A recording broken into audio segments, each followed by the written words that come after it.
आदरणीय प्रिय मित्रों, जय जिनेन्द्र, नमस्ते। जीना इसी का नाम एपिसोड की श्रृंखला जो आदरणीय डॉक्टर वीके जैन साहब के सानिध्य में चल रही है, वो बहुत ही प्रशंसनीय एवं सराहनीय कदम है। इसमें समाज के मित्र एवं बंधु और अनेक विद्वान लोगों ने अपने अनुभव और विचार व्यक्त किए हैं, जो काफ़ी सराहनीय है एवं प्रशंसनीय। विद्वान जनों के अलावा हमारे महिलाओं द्वारा भी कई प्रस्तुतियाँ दी गई है, बच्चों द्वारा भी कई प्रस्तुतियाँ दी गई है, वो भी बहुत ही सुंदर और प्रशंसनीय है। मित्रों, आदरणीय डॉक्टर वीके जैन साहब ने मुझे भी यहाँ आने के लिए मौका दिया है, तो मैं तो एक सामान्य एक ही बिंदु पर आपसे कुछ अपने विचार व्यक्त करना चाहूँगा। अनुशासन जीवन का एक अहम स्थान रखता है। अनुशासन के संदर्भ में मैं आप दो शब्द बोलना चाह रहा हूँ। अनुशासन जीवन के लिए अत्यंत आवश्यक है। अनुशासन के बिना जीवन में कोई भी उद्देश्य की या उपलब्धि पूर्ति नहीं की जा सकती। अनुशासन यानी डिसिप्लिन, इंग्लिश में डिसिप्लिन।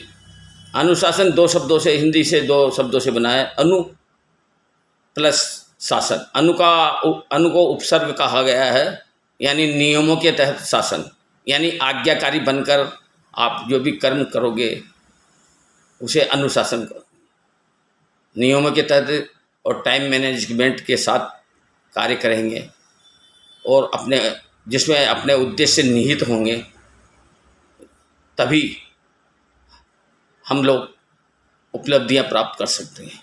किसी महापुरुष ने ये भी कहा है, अनुशासन जीवन के लिए उद्देश्य एवं उपलब्धियों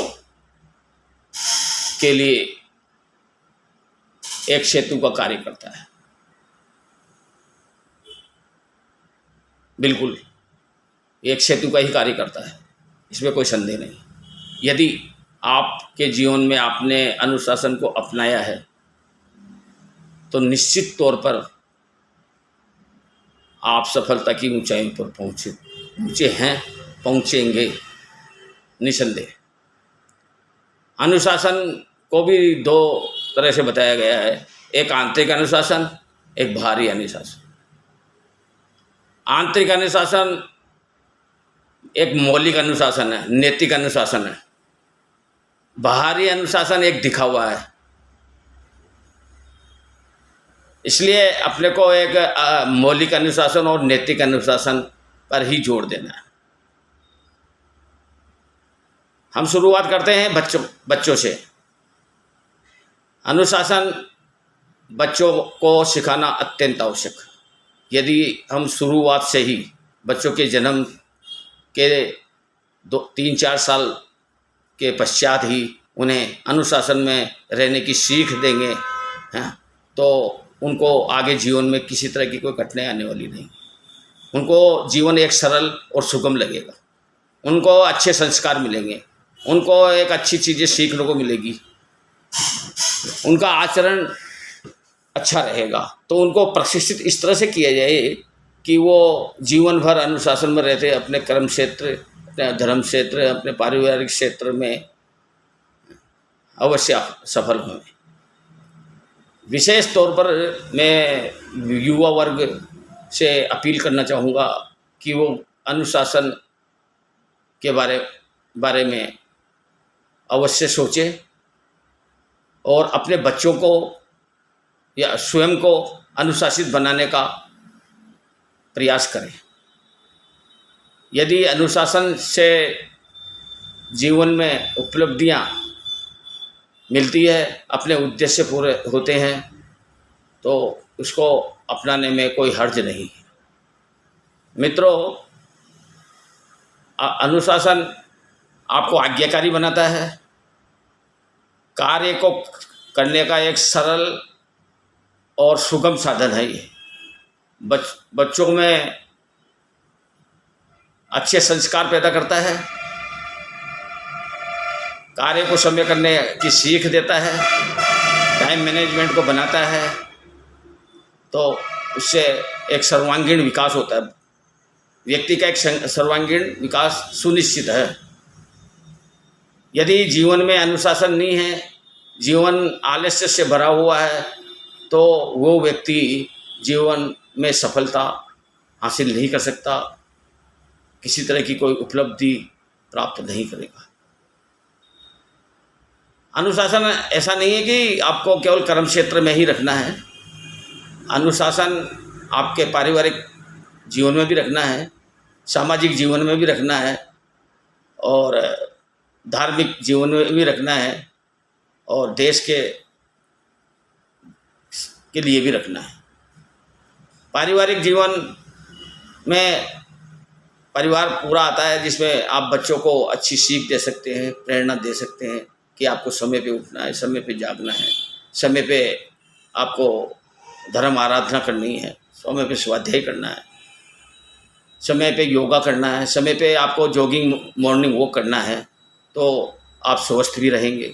यदि आप स्वास्थ्य के प्रति लापरवाह रहेंगे तो अन्य काम आप कभी नहीं कर पाएंगे।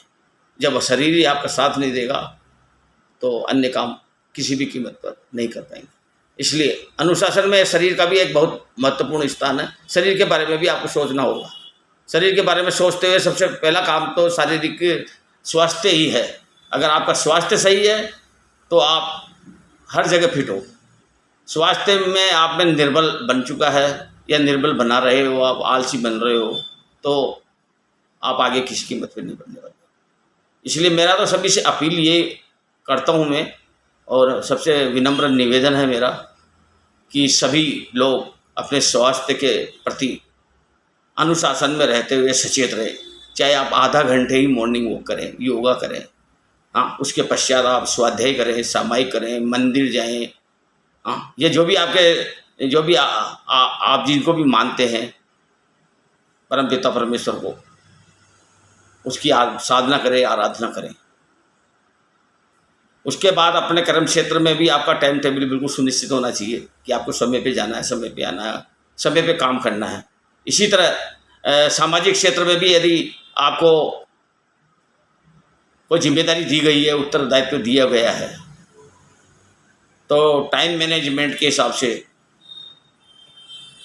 आपको सामाजिक क्षेत्र के उद्देश्यों के मद्देनज़र आपको बेखूबी अपना उत्तरदायित्व निभाना है अनुशासन में रहकर, तभी आप कुछ उपलब्धियां प्राप्त कर सकें। धार्मिक क्षेत्र में भी आपको धर्म के प्रति आसक्त बनना है। फॉर्मलिटी से काम चलने वाला नहीं है। यदि अनुशासन में रहकर आप धार्मिक क्षेत्र में भी आप प्रवचन में जाते हो, स्वाध्याय करने जाते हो, हाँ, संत साधुओं का प्रवचन सुनते हो, तो यदि आप लेट जाते हो, आप किसी भी कारणवश आप लेट हो गए, तो आप ये जल्दबाजी नहीं करें कि आप आगे आगे जाके बैठें। यदि आप अनुशासन के हिसाब से काम करेंगे तो अगर आप लेट पहुँचे तो आपको अंतिम जहाँ भी आपको जगह मिल रही है लास्ट में आप वहाँ विराजें। आप व्यवधान पैदा नहीं करें, उसमें वो कंसंट्रेशन सभी लोगों की ख़त्म हो जाती है। एकाग्रचित्तता जो एक सुनने और श्रोता की और सुनाने वालों की, दोनों का ध्यान आपके प्रति आकर्षण हो जाता है। इसीलिए धार्मिक स्थल पर भी जाएं तो वहाँ भी अनुशासन का पूरा ध्यान रखें कि आप क्या कर रहे हैं, गलत तो नहीं कर रहे हैं कोई भी चीज़। सभी चीज़ों को मद्देनज़र रखते हुए यदि जीवन को खुशहाल बनाना है, जीवन को सफल बनाना है, जीवन को उद्देश्य से परिपूर्ण बनाना है, उपलब्धियां हासिल करनी हैं, तो परिवार के बच्चों को और युवाओं को इस पर विशेष ध्यान रखना है, तभी आप शिखर पे पहुंच पाएंगे। आदरणीय डॉक्टर विमल जी जैन द्वारा मुझे इस प्लेटफार्म पर आने का मौका दिया गया, उसके लिए मैं उनके हार्दिक रूप से प्रशंसा करता हूँ, धन्यवाद देता हूँ, आभार व्यक्त करता हूँ। जय जिनेंद्र बंधुओं, धन्यवाद।